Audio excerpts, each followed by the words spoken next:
Hi, and welcome to the Dr. Carl Callender Visiting Writer Series show.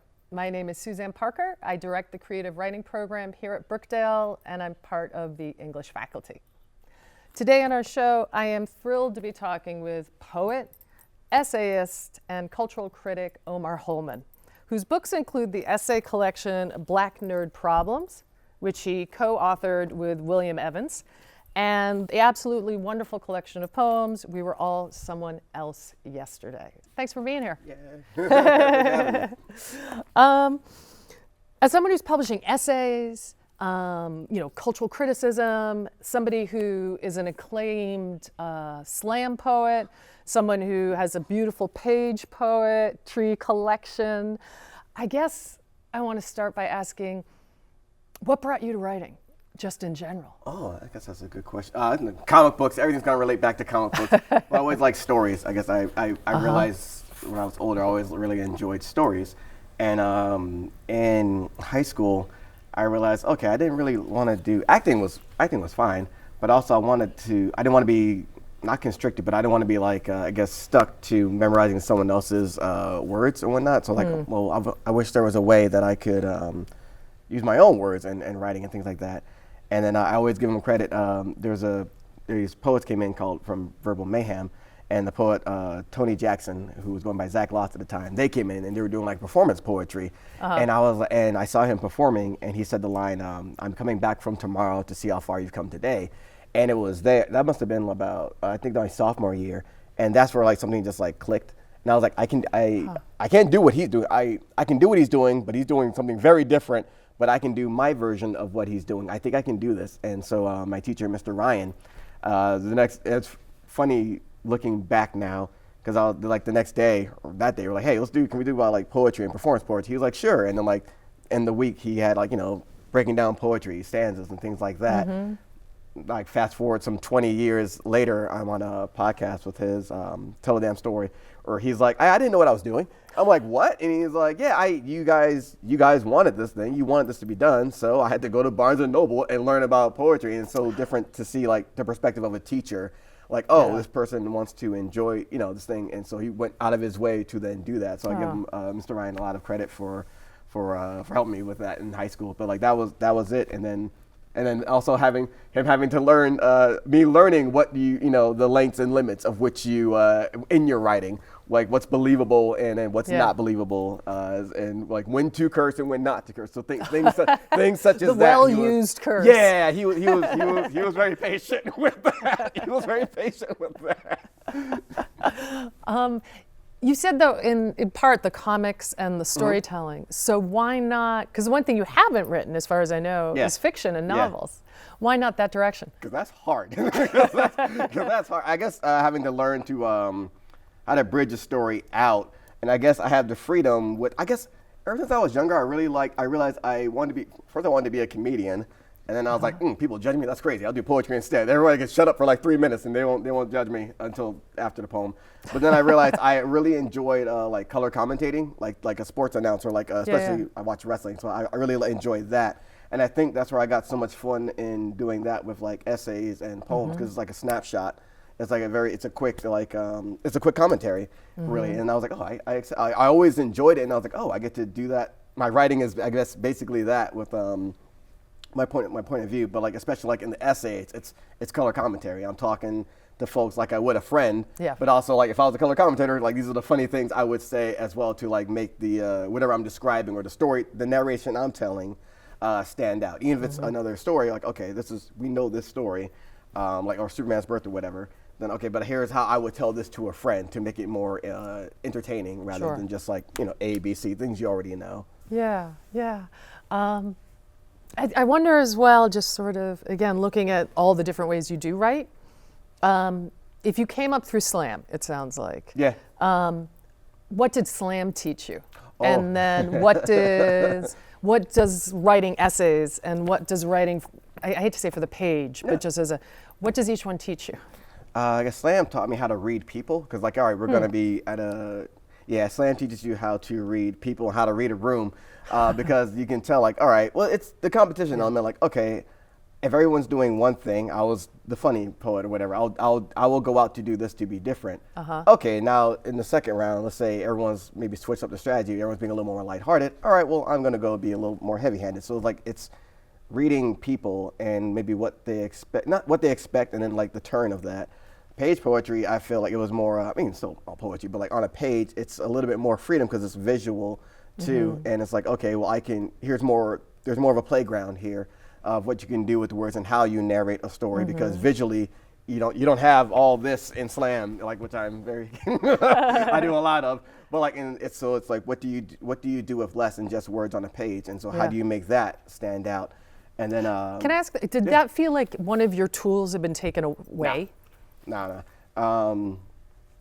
Because the people seeing my friends, like my friends and how they perform, they're really good with like, or they might not be as animated as I am, but they don't need that because they just have their voice. And I'm like, damn, you can do all that with just your voice and whatnot. So it's another teaching of like, okay, well, you don't have that. I like seeing what can be done with less, and there are so many times where less is more, which is I learned that through Slam as well, being under Mahogany Brown. She was like, yeah, cut this, like the editing process. The editing process, yeah, that line you love. It has no, you love it, but it doesn't serve you. So like what gets to be taken away.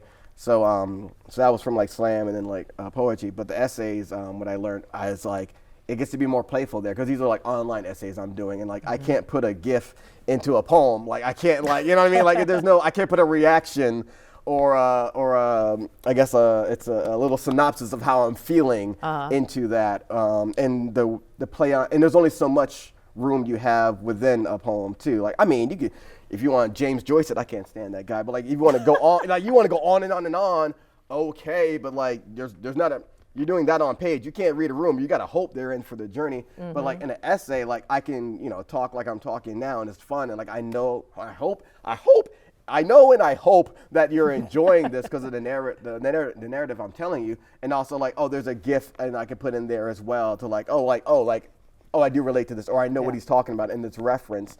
But even without that, like it's still like, oh, I get what he's saying, because the conversation, like it's a not intuitive, but like it's a great conversation that's being had, and I'm enjoying the commentary here. So those are like, I guess, the three different things, and I think it's different levels of freedom. And I think for me, the essay, because I've been doing it since like 2014 when we did the site, I think the essay is like the most freeing thing, because it's hard to go back to poetry. I'm now writing poems again. I'm like, oh, guys, it's like riding a bike. I don't like bikes. I don't like bikes. Like, no, it's like working out again. It's like, yeah, forget the bike analogy. It's like doing push-ups all over again, doing like pull-ups all over again. Like this hurts.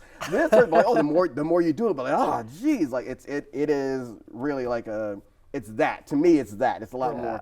It's I'm saying it's physical, but like the emotional physicality of it is that, I think. It's like, it's really like getting back into shape again. Yeah. Well, seeing how you were talking about the essays, Black Nerd Problems, it is so fun to read. And the style is so conversational. I mean, people hear essays and they think, this is going to be hard or stuffy. Yeah. There could not be a book that is more the antithesis of, stuffy essays. And it's amazing, which you did with William Evans, also a poet. But I wanted to start off with Black Nerd Problems. What's your definition of nerd? Oh, to me, I am glad you asked that. Yeah. For me, I think the definition needs to be, we know the definition of like an uncool person or a socially maybe unacceptable person, or like a hermit or like a shut-in, kind of like a description of that.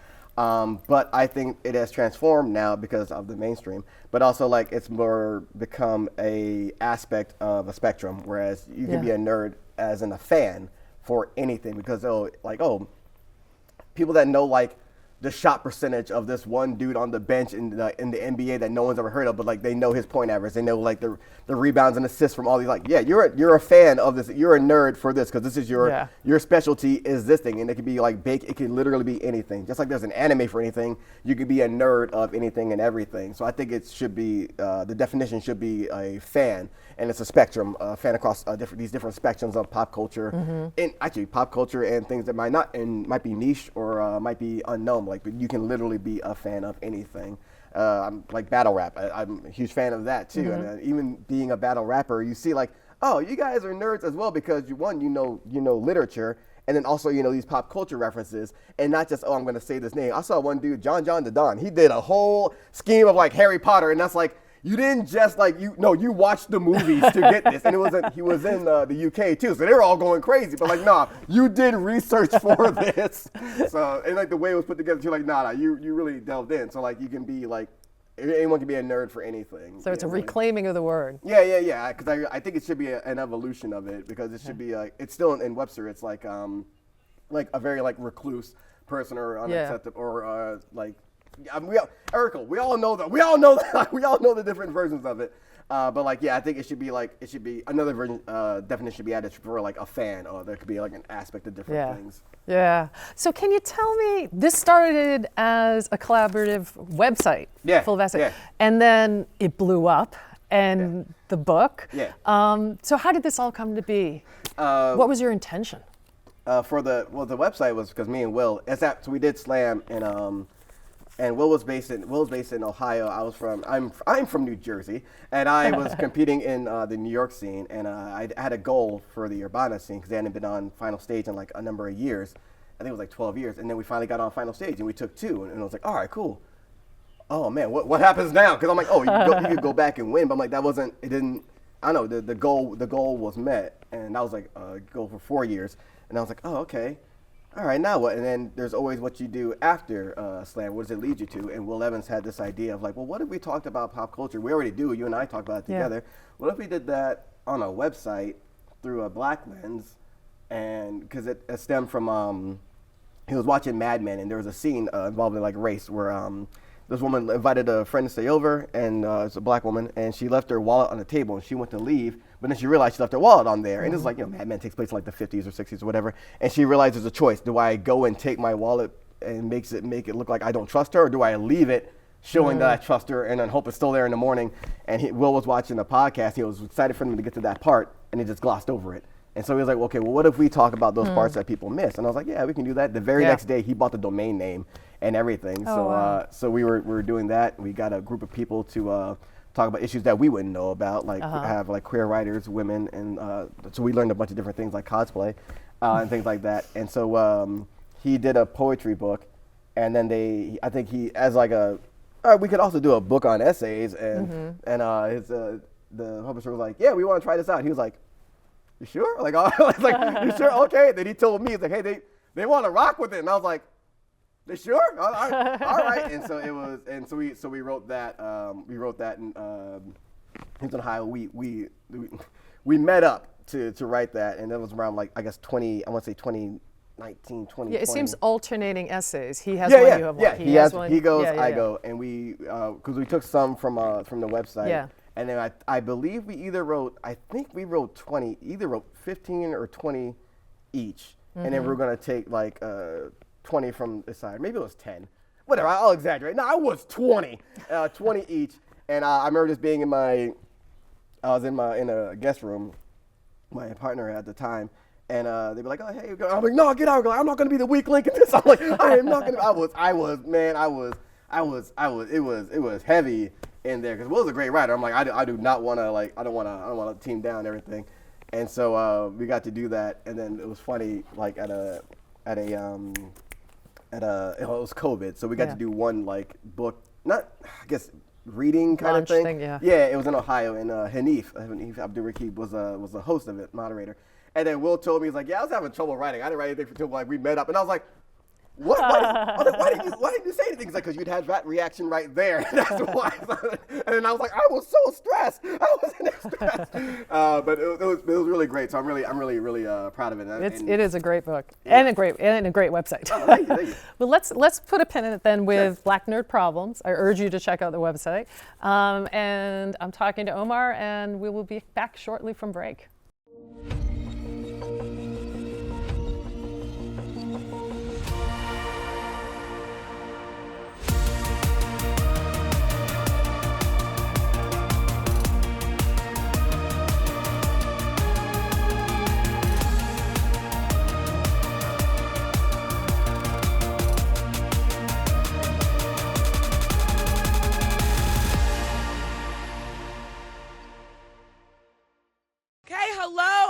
with the president of Creative Writing Club. How you doing? I'm great. How are you? I'm doing so great. Can you tell me about Creative Writing Club?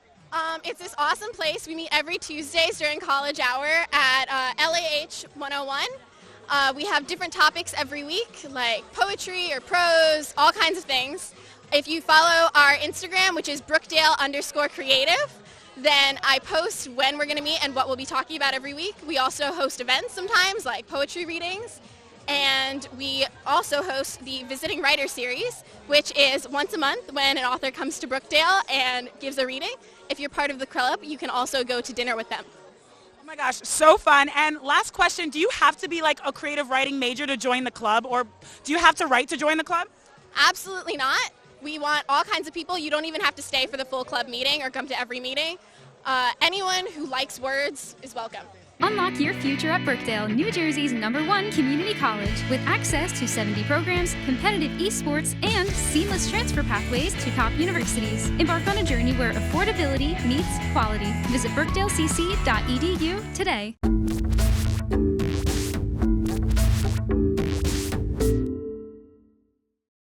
Hi, and welcome back to the Dr. Carl Callender Visiting Writer Series show.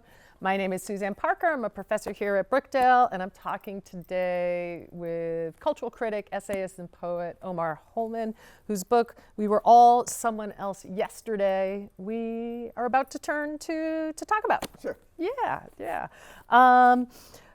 I know in an interview with the Chicago Tribune with you and William, does he go by Will or William? Both. Either. Will Evans. He said that, quote, "The situation is not what people will relate to, but the emotion put into it." And I wonder if you agree with that in the context of both essays and your poetry. Yeah. Yeah. I do. Man, that guy, dude's a writer, isn't he? Because sometimes you don't always know like the situation, but like or can relate.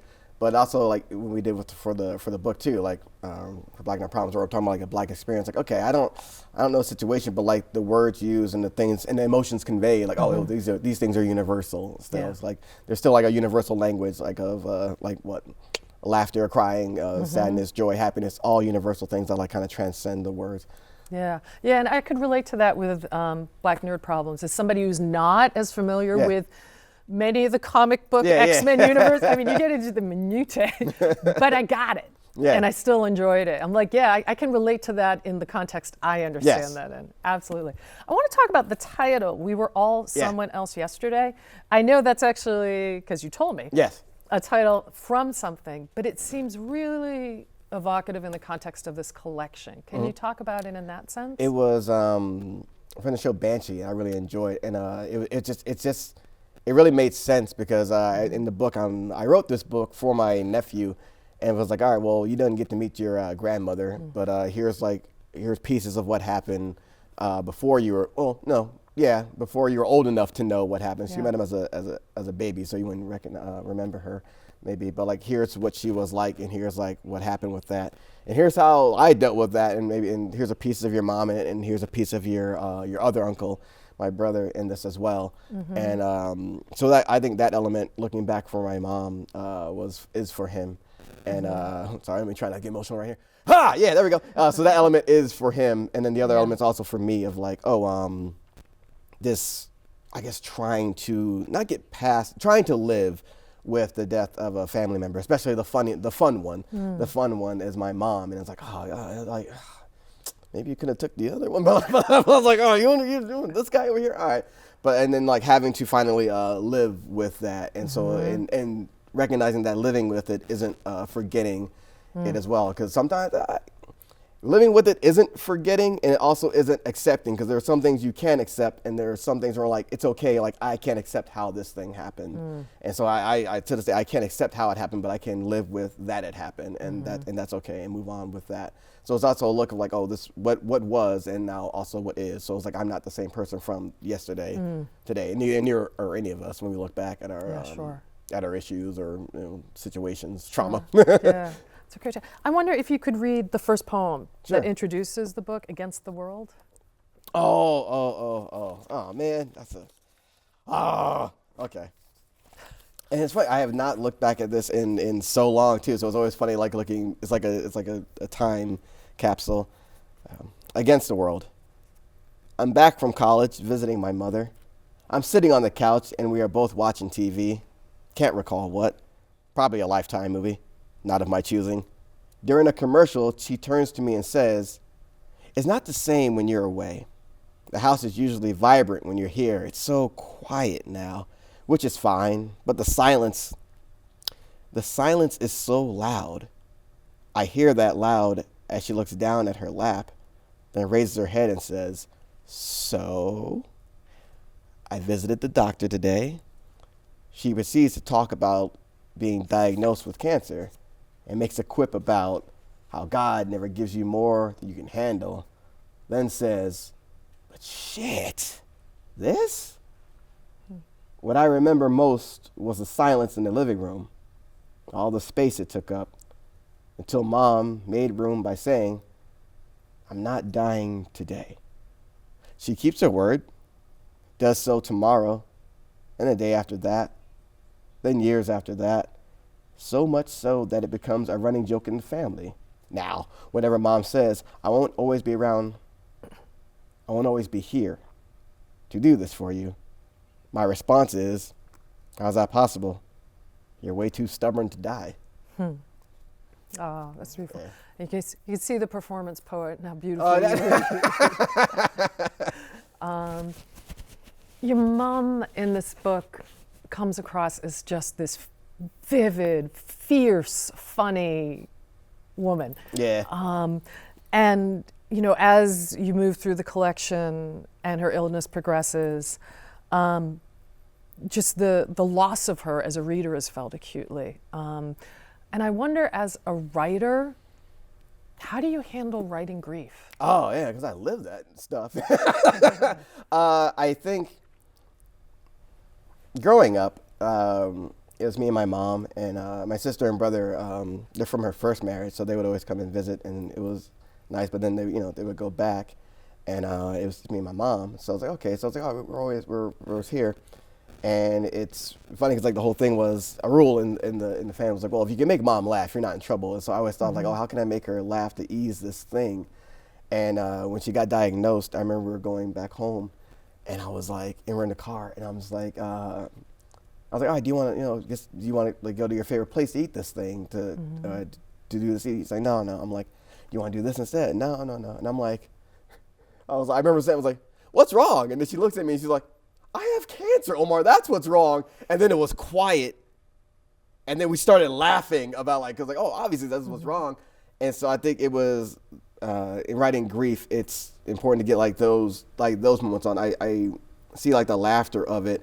And there's a line from Human Resources, Keith from Grief, who always says the only way out is through. And so the only way to like deal with the grief is actually talking about the grief, and like I use humor to make it smaller, but there are also times where like, hey, there's no humor that can fit in this, and that's okay as well, because just maybe talking about it and giving it a shape allows it to not be as heavy to carry on years down the line. It's a lot lighter to carry in the grieving process, which every so often, some days you're not, some days you are. It's an in and out. It's a time machine. Grief is a time machine sometimes.